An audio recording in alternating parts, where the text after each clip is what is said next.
Assalamualaikum warahmatullahi wabarakatuh. Bertemu lagi dengan saya di serial kuliah informatika, di mana pada kali ini kita akan membahas tentang sistem operasi. Ya, intinya pengenalan tentang sistem operasi dan beberapa hal yang berhubungan dengan sistem operasi.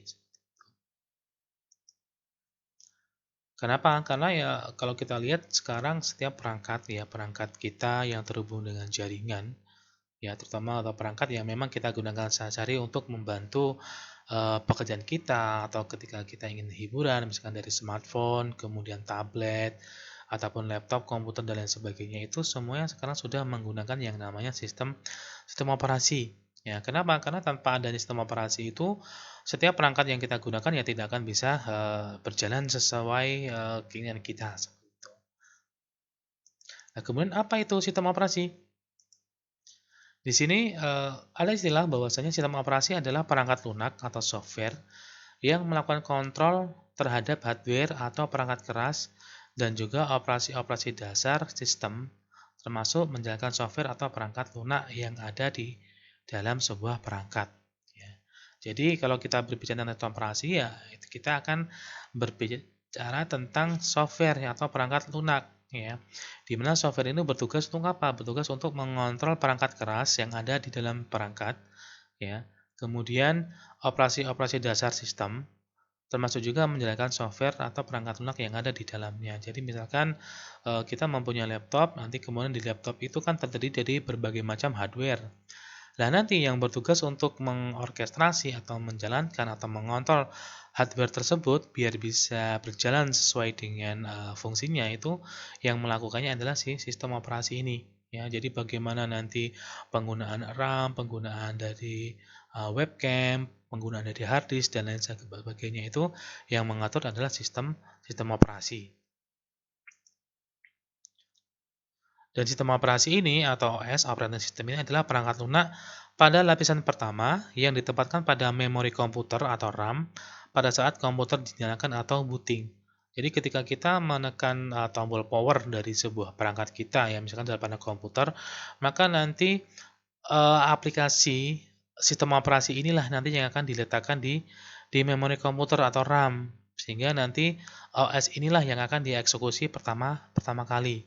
Sehingga ketika proses booting selesai, artinya proses menjalankan sistem operasi selesai, maka perangkat lunak lainnya yang sudah kita pasang di dalam perangkat komputer kita itu baru bisa dijalankan ya kayak setelah komputer menyala berarti sistem operasi sudah berjalan sehingga setelah itu baru kita bisa menggunakan aplikasi-aplikasi lainnya.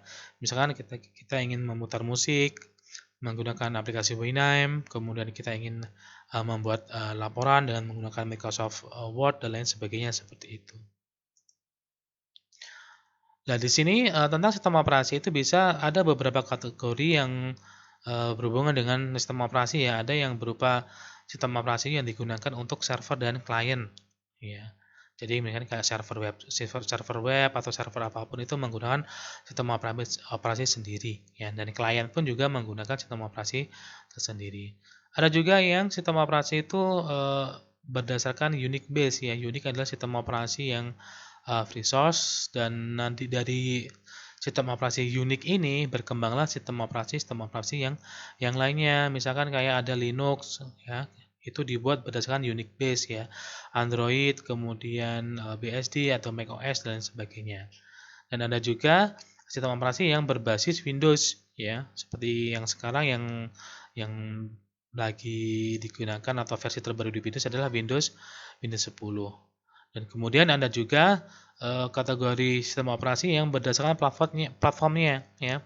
Ada sistem operasi yang khusus untuk PC ya, personal komputer, ada juga yang khusus untuk mobile kayak untuk perangkat ini ya, smartphone kita, ada juga sistem operasi yang memang khusus atau yang digunakan untuk apa? Untuk tablet seperti itu. Itu dari contoh dari kategori ya atau kelompok dari sistem operasi yang ada saat ini seperti itu. Nah, di sini ada sebuah data. Data ini saya ambil dari bulan September kemarin 2020 tentang market share ya atau penggunaan sistem operasi di seluruh dunia ya. Ini yang dilakukan oleh si start counter, di mana kalau kita lihat di sini ya, kalau kita lihat di sini ini ternyata sistem operasi yang paling besar digunakan. Ini tidak saya kategorikan berdasarkan platformnya, tapi semua sistem operasi yang ada, entah itu digunakan untuk mobile, untuk tablet, untuk laptop dan lain sebagainya. Kalau kita lihat di sini ya ternyata memang sampai September 2020 ini sistem operasi yang paling banyak digunakan adalah di Android ya.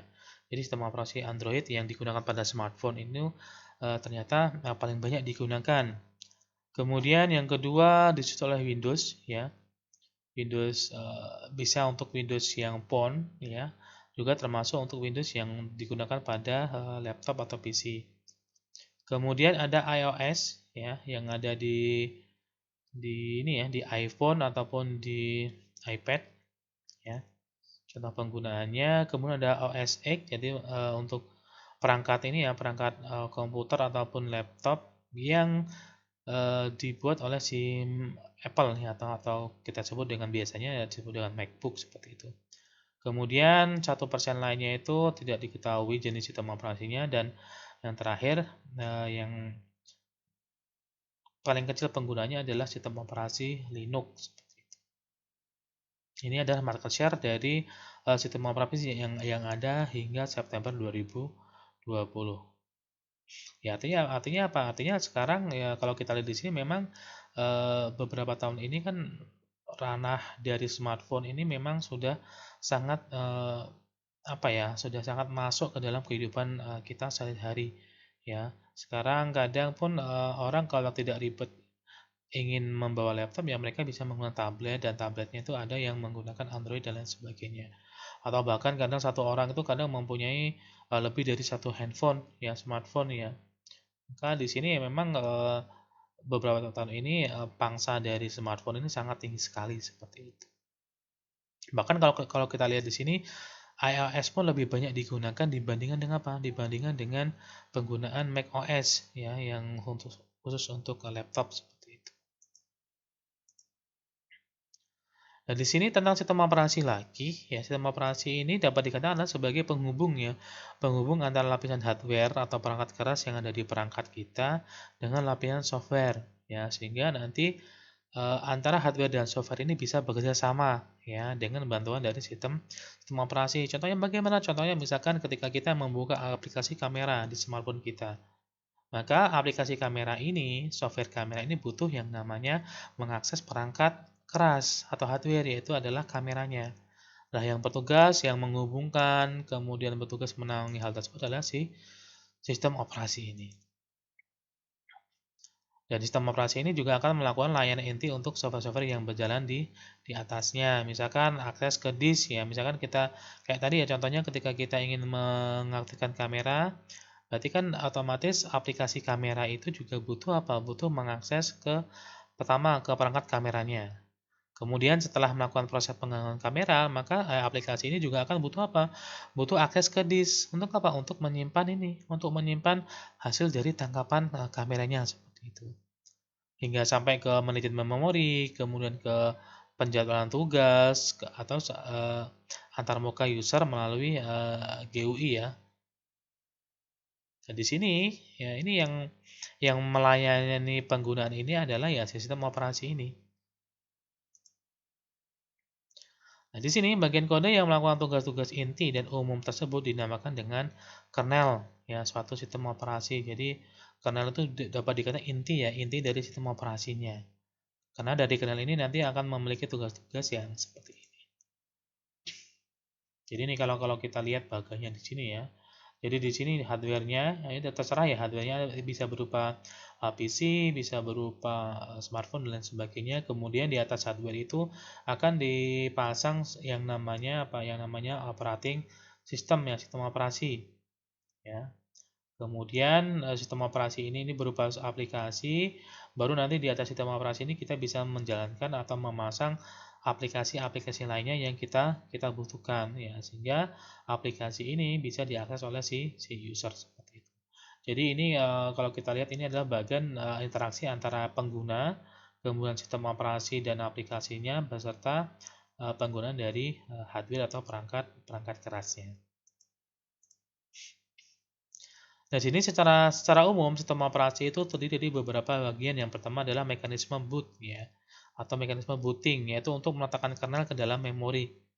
Artinya apa? Artinya adalah mekanisme ini ya, mekanisme ketika pertama kali kita menghidupkan sebuah perangkat ya. Kemudian ada juga kernel ya. Kernel adalah bagian sistem operasi yang bisa dikatakan adalah inti dari sebuah sistem operasi. Kemudian ada juga yang namanya command interpreter atau shell yang bertugas apa? Bertugas membaca input atau masukan dari pengguna. Ya. Inputnya apa saja inputnya? Macam-macam, bisa input melalui mouse, input melalui keyboard, input melalui suara, atau input melalui sentuhan yang kalau kita menggunakan touchscreen seperti itu. Dan nanti yang bertugas membacanya adalah si command interpreter ini. Kemudian ada juga libraries ya, yaitu yang menyediakan kumpulan fungsi dasar dan standar yang dapat dipanggil oleh aplikasi lainnya seperti itu. Ada juga driver ya, driver ini digunakan untuk apa? Untuk berinteraksi dengan hardware eksternal sekaligus untuk mengontrolnya. Jadi misalkan contohnya kalau kita di laptop atau komputer ya, kita memasang sebuah aplikasi atau perangkat baru, misalkan semacam misalkan webcam tambahan atau mikrofon tambahan atau mouse, itu biasanya setiap itu harus ada drivernya. Karena drivernya ini yang akan kita install juga ke dalam perangkat kita. Tujuannya untuk apa? Agar perangkat kita ya, perangkat laptop kita misalkan itu bisa berinteraksi dengan perangkat eksternal yang baru kita pasang ya. Sehingga misalkan tadi ya, antara laptop dengan mouse yang kita gunakan itu bisa saling berinteraksi. Nah, kemudian tugas dari sistem operasi itu apa saja? Tugasnya pertama adalah mengolah input dan output device ya, mengolah input masukan dari yang dimasukkan oleh si pengguna, kemudian mengelola outputnya ya. Jadi misalkan kalau kita sedang mengetik, berarti inputnya adalah karakter yang kita masukkan berdasarkan tombol-tombol yang kita tekan pada keyboardnya. Nah, nanti outputnya itu yang mengelola adalah sistem operasi juga. Misalkan outputnya bisa berupa tampilan yang kata-kata yang kita ketikkan itu di aplikasi Microsoft Word misalkan seperti itu. Jadi tugas pertama adalah mengontrol atau mengelola input dan output perangkat. Ada juga mengelola file, ya, mengelola file. File apa saja? File-file yang ada di dalam perangkat kita ya. Misalkan kita membuat sebuah file dokumen atau kita membuat file suara, kemudian file gambar dan sebagainya. Itu yang mengelola file itu adalah si sistem operasi, ya. Terlebih pada ini ya, pada sistem operasi Linux ya. Kenapa? Karena di sistem operasi Linux itu memandang semua hal itu sebagai sebuah file. Bahkan proses-proses yang sedang terjadi itu oleh Linux itu dalam tanda kutip dianggap sebagai sebuah file. Kemudian mengelola sumber daya ya, resource allocation. Sumber daya apa ya? Ya, sumber daya yang ada di dalam perangkat kita, ya, mulai dari RAM, penggunaan dari RAM, kemudian penggunaan dari hard disk, dan lain sebagainya. Itu yang mengelola adalah sistem operasi.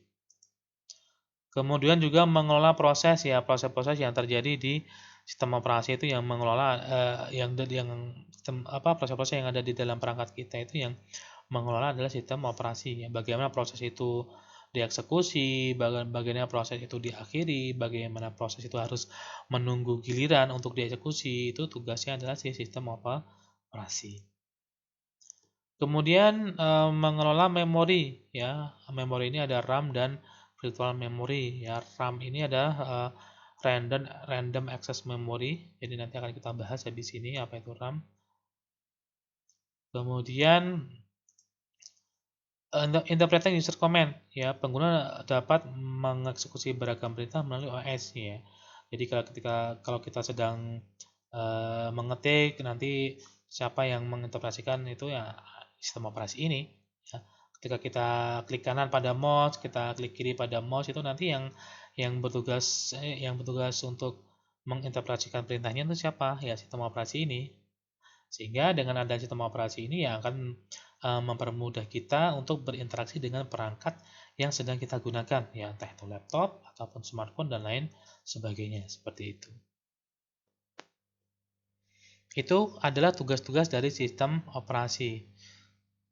Kemudian tadi kita juga sudah menyinggung tentang apa itu RAM, ya, atau memori komputer. Itu salah satunya adalah RAM. RAM itu adalah kepanjangan dari Random Access Memory. RAM adalah memori pada perangkat komputer ataupun smartphone yang merujuk pada komponen penyimpanan data sementara, ya. Jadi RAM ini adalah untuk menyimpan data sementara, ya. Beda dengan hard disk, ya. Kalau hard disk itu biasanya untuk menyimpan data selamanya di situ, ya, sampai hard disk itu atau data itu kita hapus. Jadi kalau selama kita menyimpan data di hard disk, maka selama data itu masih ada di hard disk, entah itu komputer atau smartphone kita sedang hidup atau sedang mati, maka data itu akan tetap di situ. Karena bisa dikatakan hard disk itu adalah penyimpanan permanen. Beda dengan RAM, ya. Kalau RAM ini penyimpanannya data berupa sementara, ya. Artinya apa? Artinya data yang bisa disimpan di RAM itu akan tetap ada selama perangkat yang kita gunakan itu masih hidup. Nah, ketika perangkat kita mati, maka data-data yang ada di RAM tadi juga akan ikut hilang, seperti itu. Nah, di sini pada beberapa kasus kapasitas RAM itu akan menentukan kecepatan kinerja komputer. Nah, kenapa? Di sini yang perlu kita bedakan adalah data yang disimpan di RAM dan di hard disk itu akan berbeda, ya. Kalau data yang disimpan sementara di RAM itu biasanya data yang berhubungan dengan proses dari aplikasi yang sedang kita jalankan, ya. Kalau di hard disk itu ya gampangnya adalah hasil dari apa? Hasil dari prosesnya. Misalkan kita mengetik sebuah dokumen, terus kita simpan dokumen itu, maka hasilnya itu kita simpan di dalam hard disk, ya. Tapi ketika kita sedang memproses ini, ya, proses apa yang berhubungan dengan aplikasi yang sedang kita jalankan, data-datanya itu biasanya itulah yang akan disimpan di RAM. Nah, di sini ada beberapa kasus kapasitas RAM itu bisa menentukan kecepatan kinerja komputer. Kenapa? Kita lihat di sini, ya. Karena data yang ditampung oleh RAM itu menentukan volume data yang akan diproses, ya. Jadi yang gampangnya itu semua data yang akan diproses itu akan ditampung di dalam RAM, ya. Ini baru yang akan diproses, ya. Kenapa? Karena yang bertugas untuk memprosesnya adalah bukan RAM, ya. RAM itu cuma untuk menyimpan data-data yang akan diproses. Sedangkan yang mengeksekusi proses tersebut itu adalah prosesor. Ya gampangnya itu adalah analoginya RAM itu ya kayak semacam jalan raya, ya. Semakin besar jalan raya maka semakin banyak kendaraan yang bisa masuk ke dalam itu ya, ke dalam apa? Ke dalam jalannya, seperti itu. Kemudian tadi juga kita singgung tentang apa itu virtual memory, ya. Bagaimana kalau data yang diproses itu melebihi daya tampung RAM? Misalkan RAM dari perangkat kita, ya, laptop kita misalkan cuma 8 GB, ternyata data yang akan diproses itu lebih dari 8 GB, misalkan 10 GB. Terus bagaimana untuk data yang 2 GB tadi? Ketika terjadi seperti itu, biasanya hal yang pasti terjadi adalah komputer kita akan lag, ya, nge-lag, ya, atau akan apa ya, atau bahkan sampai hang, ya, atau not responding. Ya, kenapa? Karena ya bisa jadi ya data yang akan diproses itu melebihi daya tampung RAM, sehingga komputer ataupun perangkat yang kita gunakan akan terasa nge-lag, ya, lambat, ya, tiba-tiba menjadi lambat, seperti itu. Nah, salah satu cara untuk mengatasi hal tersebut, maka kita bisa menggunakan yang namanya virtual memory, ya. Namanya virtual berarti memorinya ini ya memori virtual, ya. Nah, di sini fungsi dari virtual memory ini adalah hampir sama dengan RAM, yaitu tempat untuk penyimpanan data sementara saat aplikasi berjalan, ya. Nah, terus bagaimana mekanisme dari virtual memory itu? Kita cek di sini. Jadi logika sederhananya seperti ini, ya, tentang penggunaan virtual memory, ya. Misalkan apabila RAM itu digunakan untuk menyimpan data, maka hard disk pun juga bisa digunakan untuk menyimpan data. Ya, ini tentang RAM dan hard disk terlebih dahulu. Nah, kemudian data yang seharusnya ditampung di RAM, maka dapat juga ditampung di dalam hard disk. Ya. Tadi kan ada kasus bahwasanya data yang akan disimpan di RAM itu lebih besar, ya, daripada kapasitas RAM-nya. Maka sisa dari sisa dari data yang akan disimpan di RAM itu sementara akan disimpan ke dalam hard disk. Jadi nanti penggunaan dari virtual memory ya kita menggunakan sebagian dari hard disk yang ada itu untuk apa? Untuk sebagai virtual memory untuk menyimpan data sementara yang tidak dapat ditampung oleh RAM tadi itu. Nah, secara teknis hal ini disebut dengan paging file ya, prosesnya. Nah, meskipun tadi data yang harusnya ada di RAM itu bisa disimpan di hard disk ya oleh virtual memory yang kita setting sebagai virtual memory ini, tapi virtual memory ini tidak akan meneruskan data yang disimpan untuk diproses oleh prosesor ya. Jadi intinya virtual memory cuma untuk menyimpan saja. Nah, terus bagaimana ketika data yang disimpan di virtual memory itu tiba gilirannya untuk dieksekusi oleh prosesor, maka virtual memory maka saat data yang disimpan di virtual memory akan atau harus diproses, maka virtual memory ini akan meneruskannya ke RAM dan RAM yang akan meneruskan ke prosesor seperti itu. Jadi ya kalau kita lihat dari sini analoginya virtual memory sebagai apa? Sebagai tempat singgah sementara ya bagi data-data yang tidak mampu ditampung oleh RAM sebelum data-data itu akan diproses oleh prosesor. Jadi kayak tadi ya misalkan kapasitas RAM dari perangkat kita cuma berapa? Cuma 8 GB, kemudian ternyata data yang akan diproses ada 10 GB, maka 2 GB-nya itu akan disimpan di virtual memory. Ya.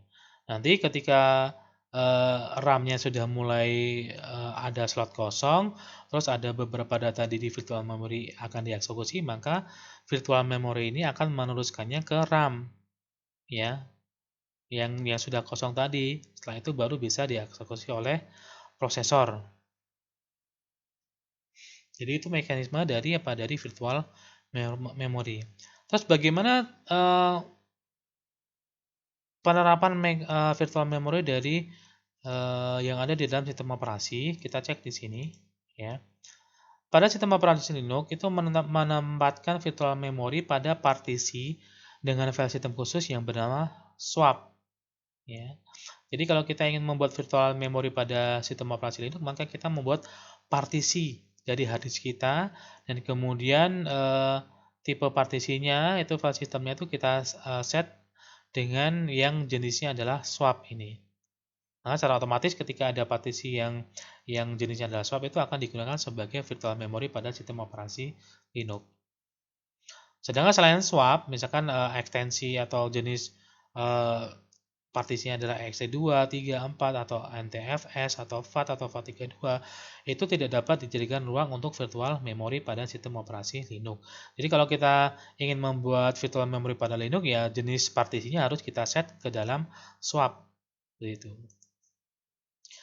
Kemudian itu pada sistem operasi Linux. Terus pada sistem operasi Windows, virtual memory itu disebut dengan page file, ya. Dan Windows akan menggunakan page file ini untuk apa? Untuk menyimpan data yang tidak bisa disimpan oleh RAM ketika RAM itu penuh, ya. Dan page file di sistem operasi Windows ini biasanya berada dan tersembunyi di misalkan ya itu di C itu tempat instalasi OS-nya, kemudian ada file namanya pagefile.zip seperti ini. Jadi mekanismenya sama ya, mekanismenya sama ya. Jadi menggunakan sebagian hard disk untuk apa? Untuk digunakan sebagai virtual memory ya. Jadi, kalau di sistem operasi Linux kita menggunakan partisi yang tipenya adalah swap, sedangkan kalau di Windows ini menggunakan mekanisme page file ya. Dan di sini kita juga bisa mengatur ya berapa minimal virtual memory dan berapa maksimal virtual memorinya. Nah, penggunaan dari virtual memory ini akan sangat membantu untuk apa ya? Untuk membantu ketika memang kita sedang mengeksekusi banyak sekali aplikasi di dalam perangkat yang sedang kita gunakan seperti itu.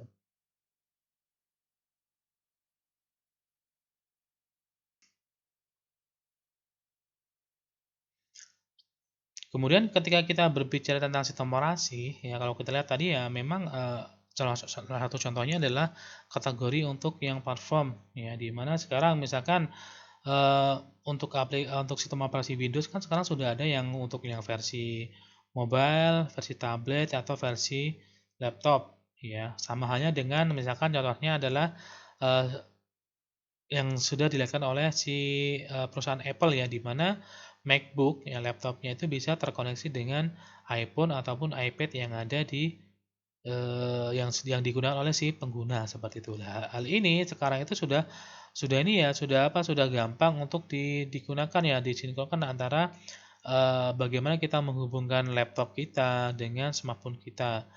Bahkan dengan cara apa ya? Dengan berbagai macam cara. Satunya adalah dengan aplikasi pendukung ya. Misalkan sekarang ketika kita bisa menghubungkan, misalkan kalau kita mempunyai smartphone Android pun juga kita bisa hubungkan dengan laptop kita yang sudah menggunakan aplikasi Windows ya, dengan perantara beberapa aplikasi seperti itu. Jadi sekarang sangat mudah ya untuk proses, misal untuk proses synchronize dan lain sebagainya. Oke, setelah itu di sini kita akan membahas lebih banyak lagi tentang Linux OS ya, tentang sistem operasi Linux ya. Nah, Linux ini dikembangkan dalam wujud kernel, yaitu inti dari sebuah sistem operasi ya. Jadi pengembangan Linux pertama kali ini hanya berupa kernel saja ya, yang merupakan inti dari sebuah sistem operasi.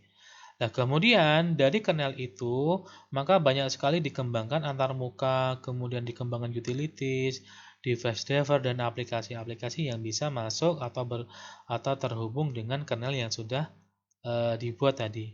Ya. Linux ini adalah sistem operasi yang open source, ya, di mana setiap orang, setiap komunitas bisa mengembangkan varian-varian ataupun mengembangkan OS yang menggunakan kernel dari Linux tersebut. Sehingga karena berubah sistem open source, kemudian banyak sekali ada beberapa komunitas yang mengembangkan eh, Linux ini menjadi sesuatu yang mungkin baru, ya, maka konsep ini kita disebut dengan distribusi ya. Atau mungkin yang paling gampangnya adalah sebagai distro ya, distro Linux ya. Di mana yang berupa apa? Sistem kernel yang dikomunikasikan dengan beragam ini ya, GUI ya, graphical user interface, kemudian digabungkan dengan aplikasi sehingga kemudian dikenal sebagai sebuah distro yang terpisah. Jadi intinya adalah kernel dari Linux kemudian dikembangkan, kemudian ditambahkan aplikasi ini, kemudian dikasih tampilan seperti ini, maka akan menjadi sebuah sistem operasi yang ini ya, yang baru ya. Misalkan ada yang mungkin kalau yang sudah paham tentang Linux, ada yang distro Ubuntu, kemudian Red Hat, kemudian ada Fedora, OpenSUSE, terus kemudian ada yang mungkin juga pengenal yang namanya Kali Linux dan lain sebagainya, di mana itu adalah intinya adalah ya kernel Linux yang sama, tapi kemudian dikembangkan, ditambahkan beberapa aplikasi dan pengaturan sehingga menjadi distro baru dalam sistem operasi Linux. Dan Linux ini terdistribusi lengkap dengan beragam user interface ya. Jadi ada sistem operasi Linux yang memang ada user interface-nya. Ya, jadi seperti ini. Jadi kita bisa melihat ini ya, ada ikonnya dan lain sebagainya. Sehingga kalau kita untuk menggunakannya tinggal ini ya, kita bisa menggunakan mouse, tinggal klik mana yang ingin kita jalankan dan baru aplikasi itu bisa jalan. Nah, selain menggunakan GUI atau Graphical User Interface, ada juga Linux yang hanya terdiri dari terminal saja atau command line, atau mungkin yang terbiasa dengan Windows itu adalah command prompt ya, yang warna hitam itu, dimana kalau kita ingin menjalankan sebuah aplikasi ya kita harus mengetikkan perintah ya, mengetikkan perintah intinya di sini di dalam terminalnya ini, atau CLI atau command line interface. Jadi bedanya kalau yang GUI ini ya kita bisa menggunakan mouse untuk apa? Untuk menjalankan aplikasi ya. Tinggal klik kemudian double klik untuk menjalankan. Tapi kalau kita menggunakan Linux yang didistribusikan dengan menggunakan terminal saja, yang tidak ada tampilan GUI-nya, maka untuk menjalankan sebuah perintah atau apapun ya kita harus menggunakan mengetikkan perintah ya ke dalam terminal-terminal itu. Dan ini ya, ini contoh distribusinya tadi ya. Jadi intinya adalah untuk kernelnya itu free, kemudian bisa ditambahkan berbagai macam aplikasi ya. Nah, itu aplikasi yang free ataupun aplikasi yang berbayar seperti itu, sehingga muncullah apa? Muncullah distro-distro Linux yang banyak ya. Nah, seperti saya bilang bahwasanya untuk sistem operasi Linux itu ada dua macam ya, ada yang sudah dilengkapi dengan GUI, ada juga yang hanya dibekali dengan terminal saja ya. Nah, di sini kalau bagi orang-orang yang sudah paham tentang Linux, kemudian sudah bergelut dengan berbagai macam hal yang berhubungan dengan Linux, maka terminal Linux ini itu dapat dikatakan apa? Dapat dikatakan lebih powerful. Ya, lebih powerful dibandingkan kalau kita menggunakan Linux yang versi apa? Yang versi ada GUI-nya, ada antaramukanya. Karena dengan penguasaan seseorang terhadap perintah-perintah yang ada dalam Linux, maka penggunaan terminal ini bisa lebih apa? Bisa lebih powerful ya dibandingkan kalau kita menggunakan Linux yang untuk versi ada antarmukanya, ada interface-nya, ada GUI-nya seperti itu. Maka dapat dikatakan ya you can do almost everything you want melalui apa? Melalui terminal ini. Nah, di sini semua tugas di Linux itu dapat diselesaikan dengan menggunakan baris perintah ya. Untuk misalkan kita untuk menjalankan sebuah aplikasi atau ingin mematikan sebuah aplikasi dan lain sebagainya, terus mengatur aplikasi-aplikasi yang ada, itu kita bisa menggunakan baris-baris perintah yang kita masukkan ke dalam Linux terminalnya. Meskipun ya Macbeth sudah ada tool-tool berbasis grafik ya untuk kebanyakan program, tapi kadang-kala itu semuanya belumlah mencukupi seperti itu. Bahkan ini diilustrasikan ya kalau kita misalkan kalau kita lihat film-film yang berhubungan dengan jaringan ya dengan IT, misalkan film-film yang berhubungan dengan hacker-hacker tuh biasanya ya kalau kita lihat ya rata-rata itu diilustrasikan bahwasanya setiap hacker tuh mengetikkan perintah ke dalam sebuah terminal ya. Mereka bisa melakukan apapun di dalam terminal itu, misalkan sampai untuk proses hacking. Ya, kenapa ya? Karena ya bisa jadi karena memang penggunaan dari terminal ini, misalkan kita seseorang menguasai penggunaan dari terminal sebuah Linux ya, itu biasanya itu akan lebih powerful dibandingkan kalau kita menggunakan tools yang berbasis grafik seperti itu. Dan di sini terminal itu bisa kita sering kita sebut dengan command prompt ya atau kita sebut dengan shell ya. Nah, di sini pengguna Linux merasakan dengan menggunakan shell ini ia dapat mengeksekusi perintah dengan lebih cepat dibandingkan dengan cara grafis. Nah, untuk sistem operasi Linux itu Linux ini akan tadi kan di awal saya bilang bahwasanya Linux itu memandang semua hal yang ada di dalamnya itu sebagai sebuah file ya. Bahkan sampai proses pun juga akan dianggap sebuah file sehingga kita bisa mengelolanya dengan mudah seperti itu. Nah, itu berupa binary file atau text file dan lain sebagainya sehingga kalau kita ingin belajar ataupun kita ingin mendalami tentang Linux OS, maka kita tidak akan lepas dari beberapa aplikasi text editor ya. Contohnya ada Vim, Nano, Emacs dan lain sebagainya. Ini adalah beberapa contoh file text editor yang bisa kita gunakan di sistem operasi Linux untuk apa ya? Untuk melakukan konfigurasi, mengubah, menjaga dan lain sebagainya seperti itu.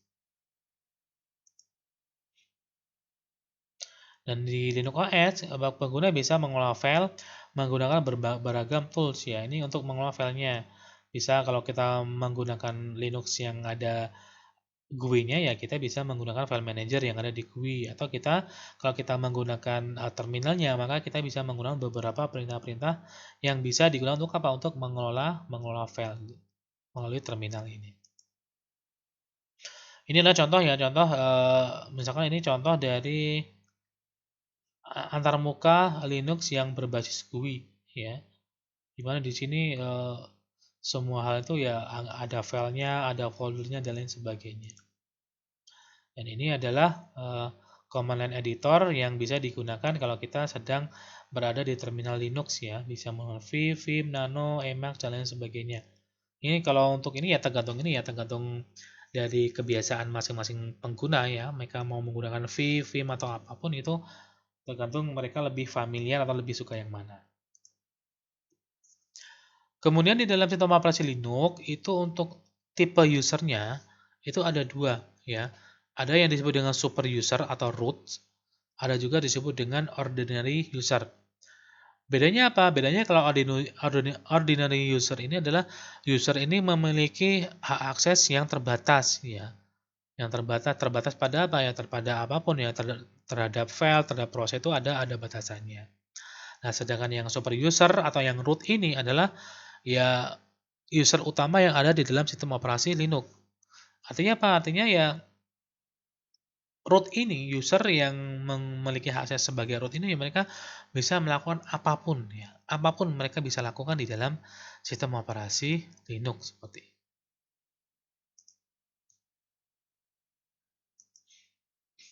Kemudian saat kita menggunakan perangkat komputer, pasti ada yang beberapa program yang berjalan. Nah, di sini di Linux pun kita juga bisa mengelola proses-proses yang berjalan di dalam sistem operasi Linux ya. Nah, program-program yang berjalan tadi itu disebut dengan proses. Nah, di sini satu proses dapat diartikan sebagai satu program yang sedang berjalan atau sedang dieksekusi ya. Biasanya terdiri dari instruksi program, pembacaan data dari file atau input dari pengguna sistem.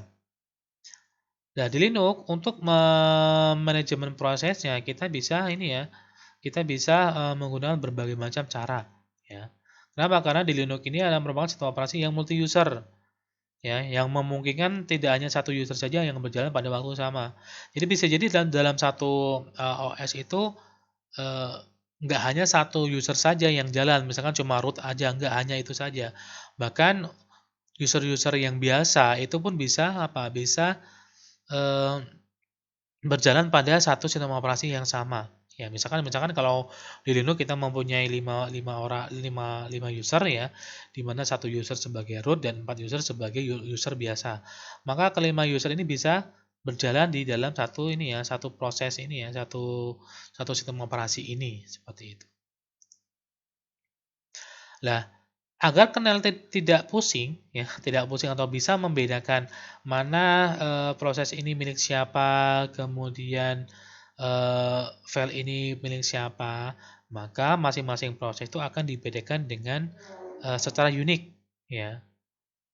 Jadi masing-masing proses itu akan dibedakan secara unik. Oh, proses ini milik si root. Oh, proses ini milik user A. Nah, itu di, di Linux ada mekanisme seperti itu. Nah, cara membedakannya bagaimana ya? Kita bisa menggunakan yang namanya proses ID ya, atau bisa juga menggunakan parent proses ID atau PPID. Jadi setiap proses yang sedang berjalan di Linux itu pasti ada yang namanya PID-nya atau proses ID-nya. Dan nanti dari ini kita bisa mengetahui kira-kira ini proses milik siapa, kemudian hal-hal yang berhubungan dengan proses itu bisa kita lihat ya informasinya. Ini contohnya ya, contoh tampilan dari proses manajer pada Linux ya. Di sini ada PID ya, proses ID-nya. Kemudian ini usernya. Berarti kalau kita lihat di sini ya pada baris pertama ini berarti proses dengan ID 3471 itu adalah proses yang dimiliki oleh si user yang namanya Semi ya. Komennya apa? Oh, Chrome. Kemudian dia sedang melakukan apa? Membuka sebuah aplikasi bernama Google Chrome seperti itu. Ya, jadi kalau kita lihat di sini ya banyak sekali informasi yang ada di sini. Terus di sini kalau kita lihat memang user yang sedang aktif di sini bukan hanya Semi saja. Di sini juga ada user root juga sedang aktif ya, sedang aktif dan sedang menjalankan ini ya beberapa aplikasi di sini. Ini kalau di Linux ya, mungkin kalau di Windows kita mengenal yang namanya istilah Task Manager ya. Itu kita juga di Windows dengan menggunakan Task Manager kita juga bisa melihat apa? Bisa melihat proses-proses atau aplikasi apa saja yang sedang berjalan di sistem operasinya seperti itu. Kemudian di Linux juga ada yang namanya shell scripting ya, shell scripting. Apa itu shell scripting pada Linux? Shell itu adalah program yang berfungsi agar pengguna dapat berinteraksi dengan OS melalui baris perintah, ya. Kemudian shell ini dia itu akan menerima perintah dari user. Kemudian setelah menerima perintah baru dia akan menjalankannya, ya perintahnya. Dan ini shell default bawaan dari Linux adalah bash ya, nama aplikasi shellnya. Sedangkan scripting, apa itu scripting? Scripting adalah proses untuk pembuatan program menggunakan script atau teks yang berisi kumpulan perintah atau yang disebut dengan shell script. Sedangkan shell ini adalah interpreter untuk menjalankan shell scriptnya. Artinya apa? Artinya ketika kita menggunakan ketika kita menggunakan sistem operasi Linux, maka kita bisa membuat semacam perintah di mana perintah itu kita tulis ya, kita ketik ya. Kita ketik kemudian kita simpan dan nanti perintah itu bisa kita eksekusi kapan saja. Seperti itu. Itulah maksud dari shell scripting ini. Artinya apa? Artinya ya misalkan ya contoh satu penggunanya misalkan kita ingin melakukan sebuah penjadwalan. Ya, penjadwalan artinya pada setiap kali OS Linux ini berjalan, maka perintah yang sudah kita tulis itu harus dijalankan ya. Kita bisa menggunakan shell scripting ini. Jadi kode-kode yang kita ingin jalankan itu kita tulis, kemudian kita simpan, dan ini baru kita bikin ini ya, bikin penjadwalannya agar baris-baris perintah yang sudah kita tulis ini bisa dieksekusi seperti itu. Jadi ini gampangnya ya shell scriptingnya ya kita membuat sebuah baris kode di mana baris-baris kode ini nanti yang akan dieksekusi oleh si shell yang ada di dalam Linux.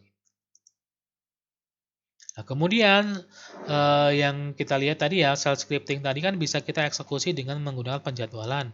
Maka di Linux pun juga sudah mendukung yang namanya scheduling ya. Jadi ada fitur schedulingnya. Salah satunya adalah dengan menggunakan ini ya, ada yang namanya aplikasi crontab ini. Untuk apa? Untuk scheduling ya, penjadwalan perintah-perintah yang memang sudah diatur oleh si pengguna. Nah, apa itu crontab? Crontab adalah aplikasi daemon atau aplikasi yang berjalan di balik layar yang digunakan untuk menjalankan tugas yang dijadwalkan pada suatu waktu di sistem operasi Linux ya. Ini contohnya ya, ini cuma contoh dari template ataupun bagaimana sih kalau kita ingin menggunakan crontab itu. Jadi di sini kalau kita lihat di sini ada 5 bintang, di mana masing-masing bintang ini berkorelasi dengan penggunaan waktunya ya. Kalau yang bintang yang di pertama ini menunjukkan menitnya, kemudian yang kedua itu menunjukkan jamnya, yang ketiga menunjukkan hari ya, tanggalnya ya. Kemudian yang keempat itu menunjukkan bulannya. Kemudian yang kelima itu menunjukkan adalah harinya ya. Kemudian setelah bintang ini baru berikutnya adalah perintah yang akan dieksekusi ya. Jadi kalau yang di 5 bintang ini adalah untuk penjadwalan waktunya, sedangkan yang di belakangnya ini adalah perintah-perintah apa saja yang akan dieksekusi. Contohnya di mana? Contohnya di sini ya, ada 30, kemudian spasi 05, kemudian spasi bintang, kemudian di sini ada perintahnya. Ya. Kalau kita lihat ini untuk waktunya yang diisi cuma di dua bagian pertama, yang di bagian menit dan di bagian jam. Ya. Menit ke 30, jam 05. Kemudian berikutnya kosong, kemudian ini ada perintah yang akan dieksekusi. Artinya apa? Artinya karena di sini cuma ada jam dan menitnya saja, maka perintah ini akan dieksekusi setiap hari. Ya, karena yang dispesifikasikan cuma jam dan menitnya saja. Artinya setiap hari pada pukul 5 lebih 30 menit itu akan ada eksekusi, di mana eksekusi itu akan dilakukan oleh user root, di mana eksekusinya perintahnya contohnya di sini ya, ini adalah rm untuk meremove atau menghapus apa? Menghapus file httpd lognya. Ini contohnya saja. Kemudian yang kedua, misalkan di sini ada contoh scheduling ya. Ini untuk waktunya yang diisi tiga bagian pertama ya. 10 ini kepada menitnya, 05 ini kepada jamnya, 01 ini adalah kepada tanggalnya, ya tanggal.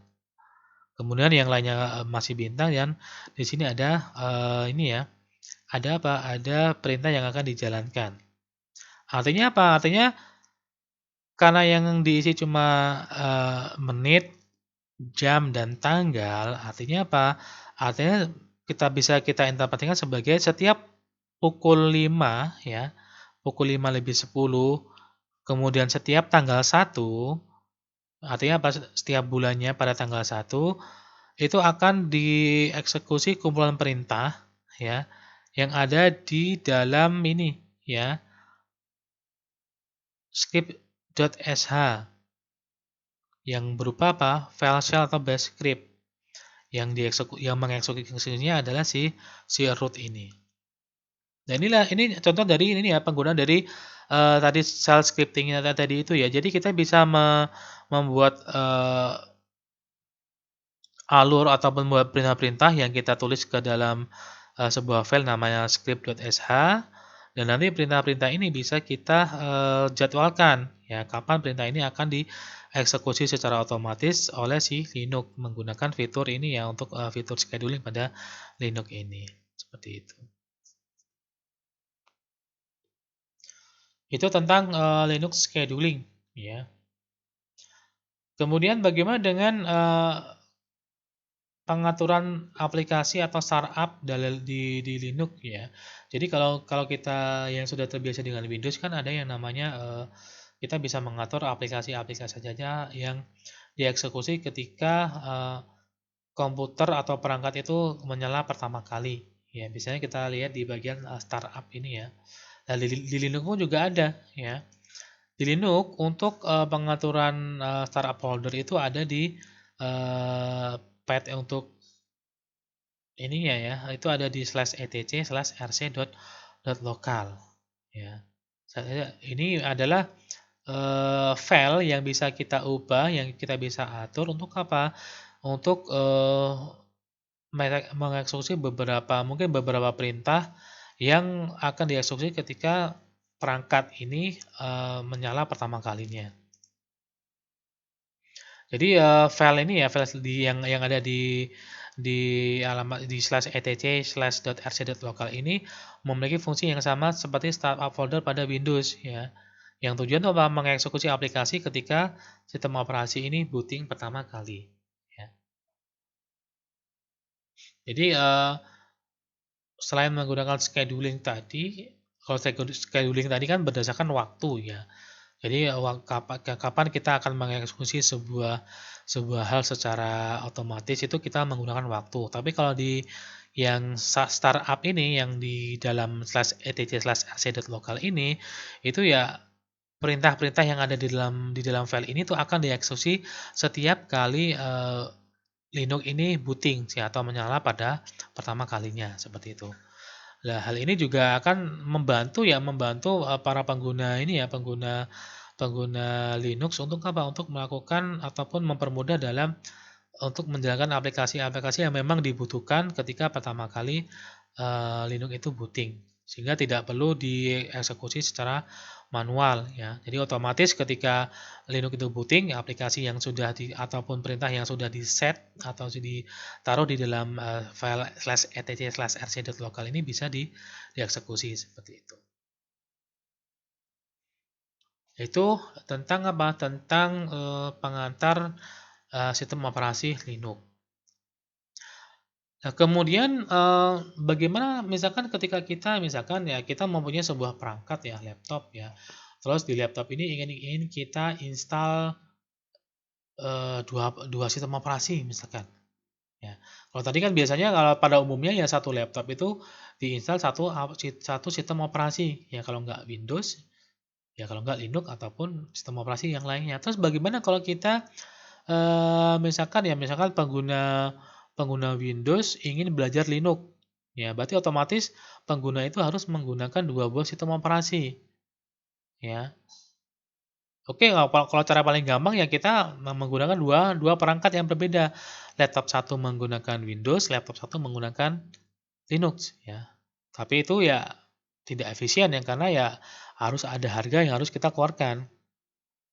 Nah, terus bagaimana untuk menyiasati seperti itu? Maka ketika ada model seperti itu, maka kita bisa menggunakan mekanisme yang namanya virtual machine, ya. Mekanisme yang namanya virtual machine, ya. Apa itu virtual machine? Kita cek di sini. Virtual machine itu akan berhubungan dengan yang namanya proses virtualisasi. Ya, virtualisasi adalah pembuatan versi virtual dari sesuatu. Jadi sesuatu itu kita bikin versi virtualnya, ya tidak nyata secara fisik, tapi secara logik itu ada. Seperti apa? Apa yang bisa kita buat ke dalam versi virtual? Ya, sistem operasi bisa, server atau tempat penyimpan atau sumber daya jaringan itu bisa kita membuat versi virtualnya, di mana framework ataupun aplikasi yang digunakan untuk membuat virtualisasi itu akan membagi sumber daya ke dalam satu atau lebih lingkungan eksekusi. Ya, jadi kita kayak tadi ya, kalau kasus tadi ya kita bisa membuat sistem operasi yang versi virtualnya. Ya, memang secara fisik tidak kelihatan tapi secara logiknya ada. Dan nanti yang membagi sumber daya perangkat, misalkan penggunaan RAM, penggunaan hard disk itu yang mengaturnya adalah framework-nya atau aplikasi yang kita gunakan untuk membuat virtualisasi.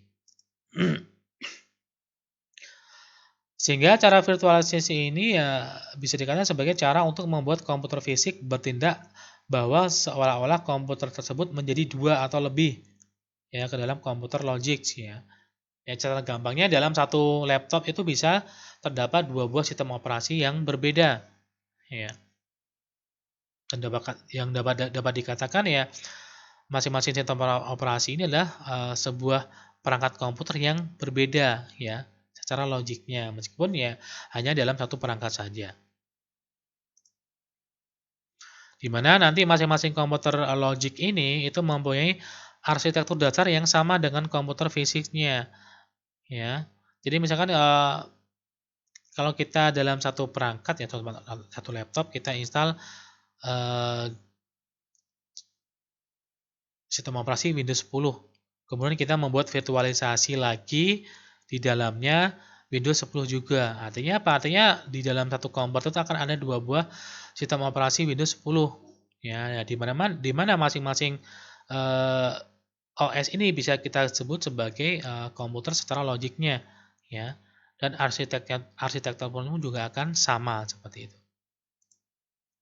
Nah, di sini teknik virtualisasi ini adalah cara yang efektif untuk apa? Untuk mengurangi biaya TI, ya.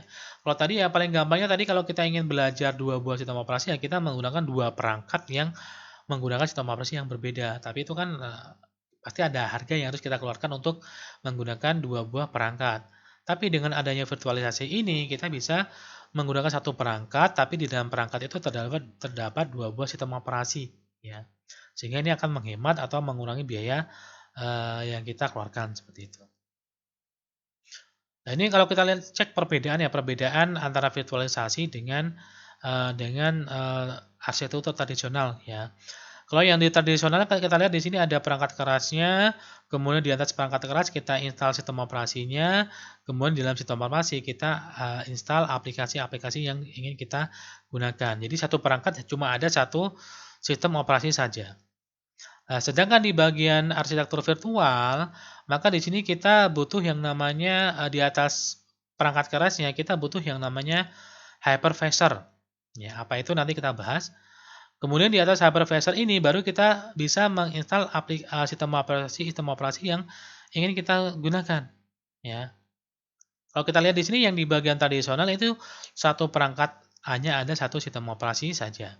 Sedangkan di bagian virtual arsitektur kita lihat satu perangkat keras itu di sini kalau di gambar ini terdapat lebih dari satu sistem operasi. Itulah perbedaan antara arsitektur yang virtual dengan yang tradisional seperti ini. Ketika kita membaca virtualisasi maka kita tidak akan lepas dari beberapa istilah ini. Ya, yang pertama adalah yang disebut dengan host machine. Ya. Host machine itu apa? Itu adalah sistem operasi yang terinstall dan berjalan di komputer secara fisik. Ya. Ini adalah sistem operasi utama yang ada di dalam laptop misalkan. Misalkan kita punya laptop terus kita install Windows, maka Windows yang ada di laptop itu adalah yang disebut dengan host machine. Itu karena itu merupakan sistem operasi yang terinstall yang berjalan di komputer secara fisiknya. Kemudian ada juga yang disebut dengan guest machine, ya. Host ini adalah sistem operasi utamanya, guest machine adalah sistem operasi yang terinstal dan berjalan di atas lapisan virtual, ya. Atau guest machine ini disebut dengan virtual machine, yaitu adalah sistem operasi kedua yang kita buat dengan berdasarkan mekanisme virtualisasi. Ya, karena dia itu OS-nya adalah berupa OS virtual, maka disebut dengan virtual machine. Ya. Dan di sini ya kita bisa ini ya, kalau host machine ini OS yang kita install secara di komputer fisik, kalau guest machine atau virtual machine adalah OS yang kita buat dengan menggunakan mekanisme virtualisasi. Nah, untuk membuat sebuah guest machine atau untuk membuat sebuah virtual machine, maka kita butuh yang namanya hypervisor tadi, ya di gambar tadi ya, atau bisa disebut dengan VMM atau Virtual Machine Manager. Lah, apa itu hypervisor? Hypervisor ini adalah perangkat lunak yang digunakan untuk menciptakan virtual machine pada host machine. Dan tugasnya adalah mengalokasikan sumber daya komputer untuk setiap virtual machine yang ada. Jadi kalau kita sudah mempunyai host machine, terus kita ingin membuat virtual machine-nya, maka kita butuh semacam perangkat lunak yang disebut dengan hypervisor untuk apa? Untuk membuat virtual machine yang kita inginkan seperti itu. Jadi contohnya seperti ini ya. Jadi misalkan di sini ada physical hardware-nya, ini perangkat kerasnya, kemudian di atasnya ini ada hypervisor-nya. Nah, kemudian di hypervisor ini kita bisa membuat beberapa virtual machine-nya. Ya. Ini hypervisor yang tipe pertama. Jadi hypervisor-nya dipasang, diinstal langsung di atas apa? Di atas hardware-nya. Untuk tipe yang kedua, hypervisor-nya itu diinstal di atas OS, di atas host OS, ya. Jadi kita punya perangkat kerasnya, terus kita install sistem operasi utamanya, kemudian di atas sistem operasi ini kita install hypervisor-nya, kemudian setelah itu dari hypervisor ini baru kita buat beberapa virtual mesinnya. Itulah penggunaan dari hypervisor yang ada selama ini, ya. Bebas ya, dan nanti kita bisa menggunakan yang tipe pertama, artinya hypervisor-nya diinstal langsung tanpa OS host. Sedangkan tipe yang kedua, itu hypervisor-nya kita install di atas host OS-nya. Untuk tipe yang pertama tadi, ya artinya apa? Hypervisor kita install di atas hardware-nya secara langsung, maka tipe pertama itu disebut dengan tipe yang bare metal, ya. Jadi hypervisor-nya berjalan di atas fisik komputer hardware-nya. Nah, tipe ini diinstal seperti aplikasi yang bundling dengan OS menjadi satu. Contohnya apa? Contohnya adalah ada KVM, contoh perangkat lunak ini ya, hypervisor-nya ya. Ada KVM, ada OpenVZ, dan lain sebagainya. Jadi, kalau kita menggunakan tipe 1 atau bare metal, kita tidak membutuhkan host OS ya. Tapi dari hardware itu bisa langsung kita pasang hypervisor-nya, baru setelah itu baru kita bisa membuat virtual machine yang kita butuhkan. Itu tipe yang pertama. Sedangkan tipe yang kedua itu ada disebut dengan hosted hypervisor. Artinya apa? Kalau kita lihat di gambar ini, hypervisor itu diinstal atau dipasang di atas host OS-nya. Ya, cara gampangnya misalkan hardware ini adalah laptop kita. Laptop kita kemudian kita install sistem operasi Windows 10 sebagai host OS-nya. Dan nanti di sistem operasi Windows 10 ini kita pasang aplikasi hypervisor-nya. Sehingga setelah dipasang aplikasi hypervisor-nya, kita bisa membuat virtual machine yang kita inginkan. Nah, ini disebut dengan hosted hypervisor ya. Jadi hypervisor-nya itu kita install di atas host OS ya. Contohnya apa? Contoh aplikasi hypervisor-nya, contohnya adalah VirtualBox dan VMware seperti itu. Jadi itu tentang virtualisasi ya, atau berhubungan dengan virtual machine, di mana hal ini, proses ini akan sangat berguna sekali apabila kita misalkan ya, contohnya ingin belajar atau ingin menggunakan dua buah sistem operasi yang berbeda dalam satu perangkat keras yang sama.